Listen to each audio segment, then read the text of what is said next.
Pero mga kapatid, kapag tayo'y pumanaw,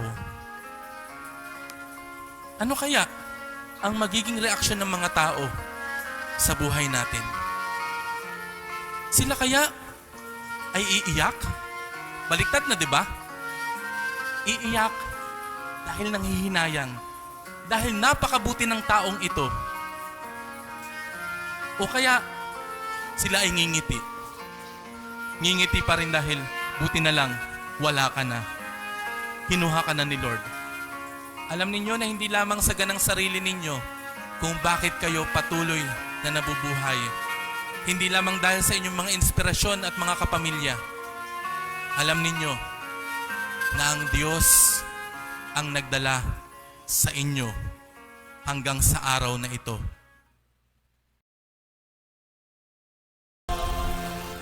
Sumainyo ang Panginoon At sumaiyo rin. ang mabuting balita ng Panginoon ayon kay San Marcos. Papuri sa iyo, Panginoon.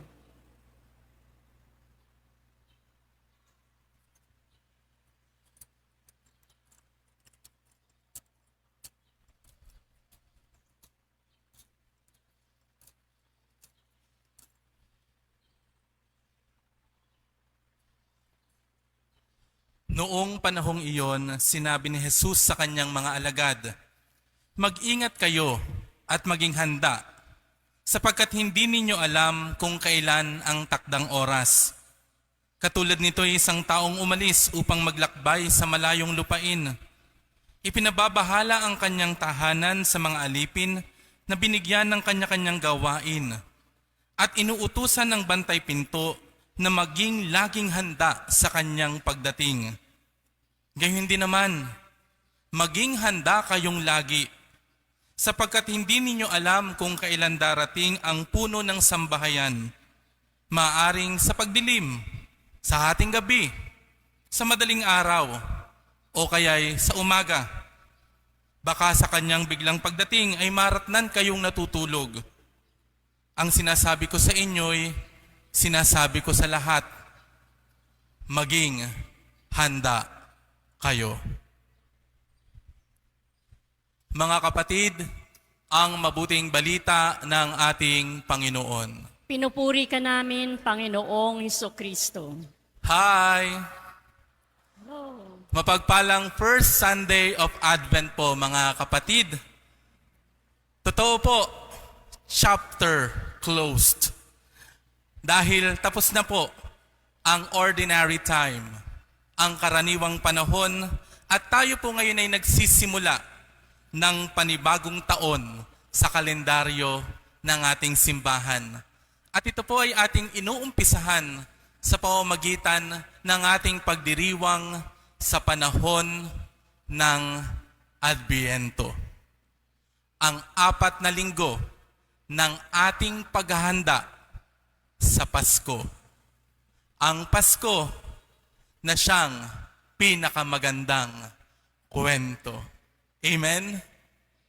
Excited na po ba tayong lahat sa darating na Pasko? Excited na. Subalit, maganda mga kapatid na sa ating pagkakaroon ng excitement sa darating na Pasko ay paghandaan natin ang pagdating ng ating Panginoon. At dito po tayo inaanyayahan ng ating pagdiriwang ng Advent. Na sa pagdating ng ating Panginoon, nais niya na tayo ay maging handa. Kaya nga po sa ating ebanghelyo ay narinig natin ang napaka-mahalagang paanyaya. Ang sabi ni San Marcos, ang sabi ng ating Panginoon, "Mag-ingat kayo at maging handa, sapagkat hindi ninyo alam kung kailan ang takdang oras." Subalit ano bang klaseng paghahanda ang dapat nating gawin? Anong paghahanda ang dapat na nating umpisahan? Mga kapatid, hindi ito yung paghahanda na katulad ng ginagawa natin at minsan ay pinagpo-focusan natin ng ating atensyon sa tuwing tayo ay dumarating sa tinatawag nating Christmas season. Minsan nga, Christmas party season. Hindi ito yung external na paghahanda. Paglalagay ng mga pampaskong dekorasyon.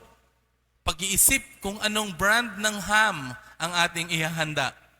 Hindi lamang ito yung paghahanap ng isusuot nating costume para sa ating mga Christmas party. At hindi lamang din ito yung pagpapractice natin ng ating mga Christmas presentation. Kundi ito ay lalo't higit ang paghahanda ng ating sarili, ng ating puso, ng ating buhay sa pagdating ng ating Panginoon. Mga kapatid, kung isang VIP ang ating imimit, di ba? Maghahanda tayo ng ating sarili. For example, isang Liza Soberano ang tumawag sa'yo.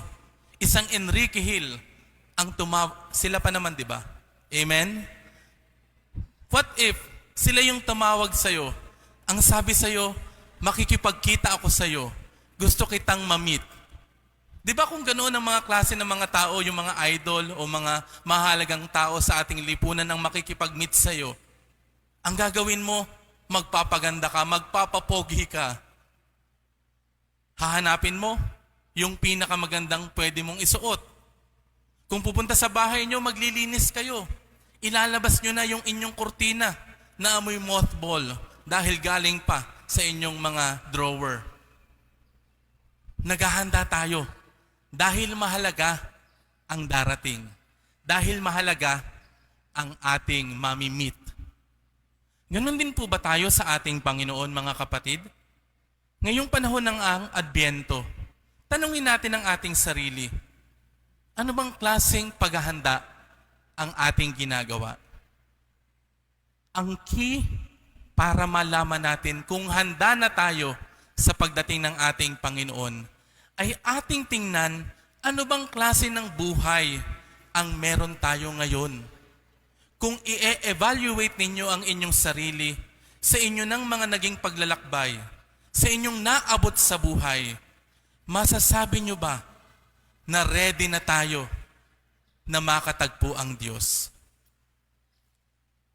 Hindi na po dapat nating hintayin na tayo ay nasa kabila ng buhay kaysa doon sa nating maiisip na ready na akong ma-meet si Lord.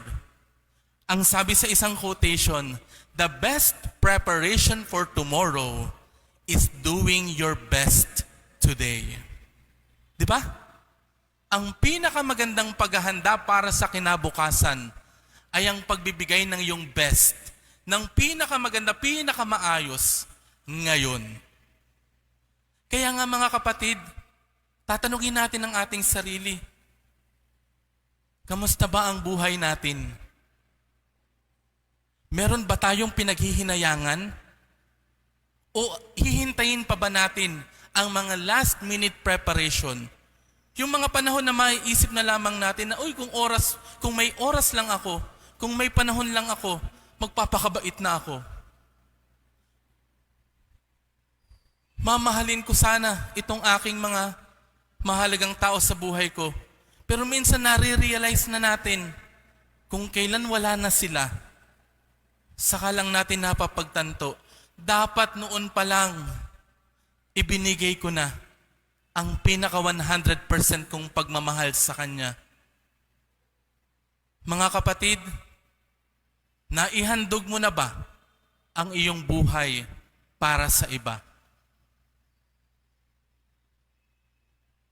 Naibigay mo na ba ang best mo para kay Lord? Tingnan natin mga kapatid, isang magandang paalala sa atin sa ating buhay. Tingnan ninyo, nung kayo ay isinilang, nung tayo ipinanganak, tayo noon bilang sanggol ay umiiyak. Di ba? Tapos yung mga tao sa paligid natin, sila ay ngumingiti. Ang cute ng batang ito. Hala, regalo to ng Diyos. Habang sila ay natutuwa, tayo ay umiiyak. Pero mga kapatid, kapag tayo'y pumanaw, ano kaya ang magiging reaksyon ng mga tao sa buhay natin? Sila kaya ay iiyak? Baliktad na, di ba? Iiyak dahil nanghihinayang. Dahil napakabuti ng taong ito. O kaya, sila ay ngingiti.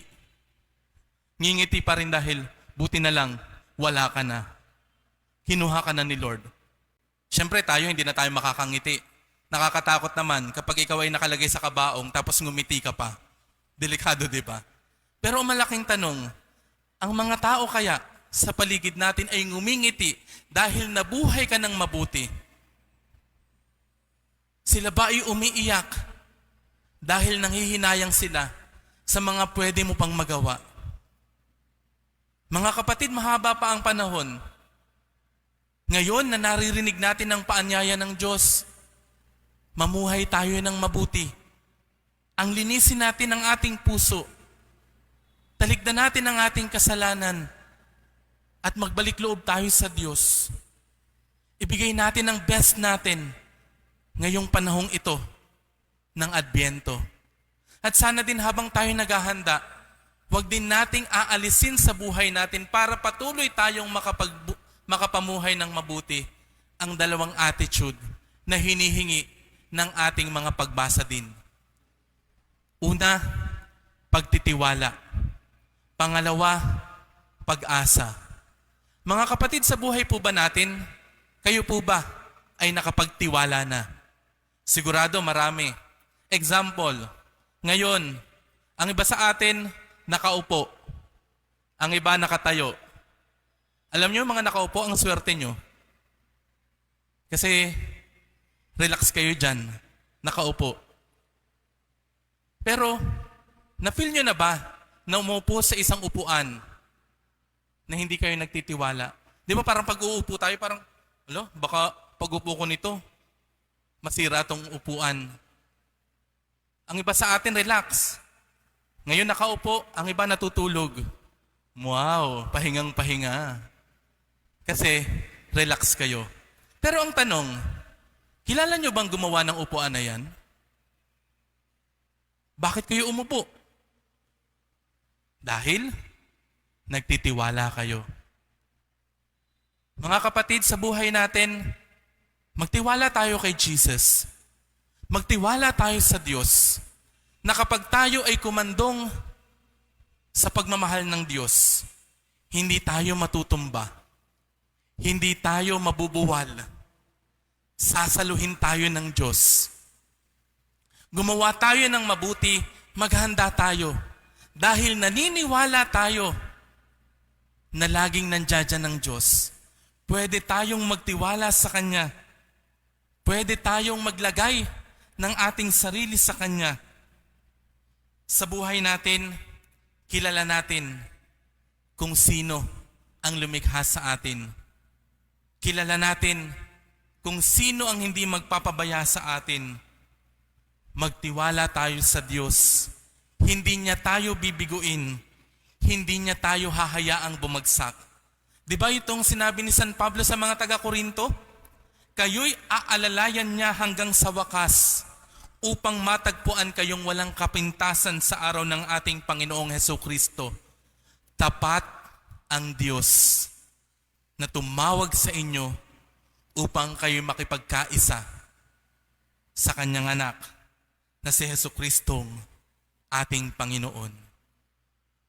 Tapat ang Diyos. Magpapakabuti, maghahanda tayo dahil alam natin na pwede nating ilagay ang ating pagtitiwala sa Diyos. Gusto niyo pa ng pruweba?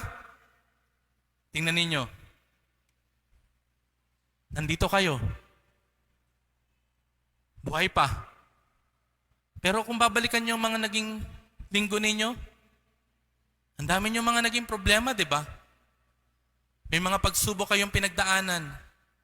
Gastusin, problema sa school, mga deadlines na kailangan ma-meet, break up, 11 years. Ang dami niyong pinagdaanan.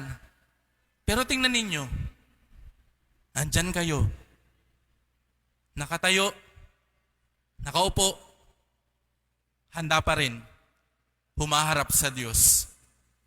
Alam ninyo na hindi lamang sa ganang sarili ninyo kung bakit kayo patuloy na nabubuhay. Hindi lamang dahil sa inyong mga inspirasyon at mga kapamilya. Alam ninyo na ang Diyos ang nagdala sa inyo hanggang sa araw na ito.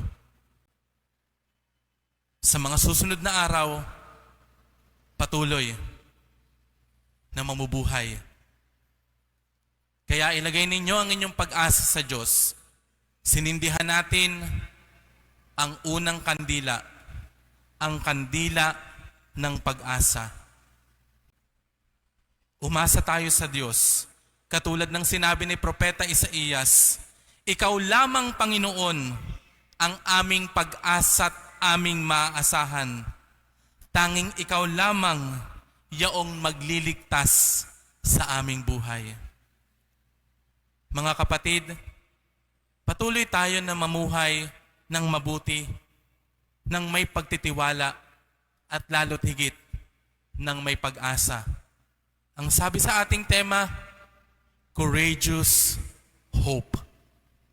Na kahit marami ang problema, marami tayo pang pagdadaanan sa buhay, patuloy tayong umasa. Let's always have that hope.